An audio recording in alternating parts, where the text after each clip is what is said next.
In terms of gameplay changes, I believe this update comes with the biggest ones for the year, and I'd like to talk about them. Before going into it, I am back with Skin Baron, a well-respected marketplace based in Germany where you can buy and sell skins for real money so it doesn't stay locked to your Steam account. This makes some of the skins a lot cheaper to buy and creates incentive to sell. Skin Baron also has a neat browsing system of all the skins for each weapon, a great filter system, and easy to use selling system that helps you out, including multiple payment options. There are constant hot deals on the front page, so go check them out down below. Ancient is the latest map of the pool, and it hasn't received any changes since last year. But today we received some pretty substantial changes that I'll give my thoughts on. These crates outside of Cheetah are now gone, creating more space and breathing room. I like this change a lot. It felt a bit too tight before, and it created a lot of uncomfortable deadly corners. It doesn't necessarily impact the overall meta as well, or ruins any smokes. We can also see from the same before-after images that they rounded out the ground outside of B. Who doesn't like smoothing slopes?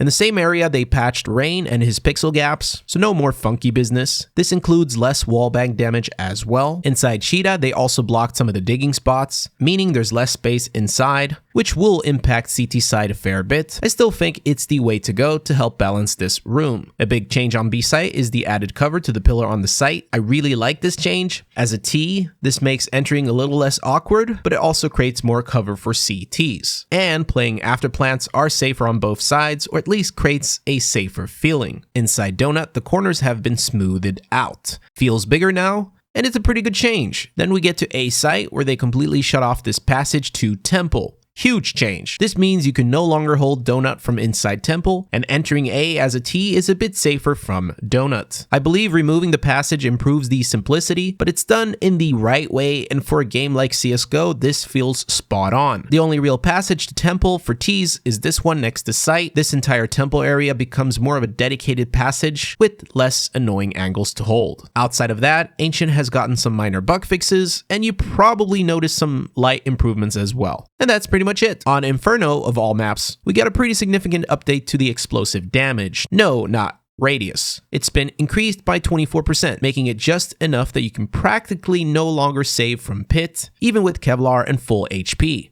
I have no clue why. They must have analyzed the map and figured out that Ts get too much of an advantage saving their stuff pit. Alright, so we all know the cries of the M4A4. Basically, the bigger brother, aka the silencer, is just the better choice, and it completely stole the spotlight for the major. The M4 silencer had 25 bullets in the magazine with 75 in reserve. This update did nothing than to reduce the magazine to 20 with 80 in reserve. This essentially means that the M4 silencer is going full circle and spraying without pausing is less effective against multiple enemies. I still think they didn't nerf it enough. I'm pretty sure it still won't make me want to change to its little brother. Will this affect you? Are you going to start using the A4 now? Or were you always one of those rare types who used the A4 anyway? Let me know in the comments. This video was released much later than what you're used to, but I'm a father and my prios are constantly changing. Check out my video sponsor, Skin Baron, down below. Anyways, peace.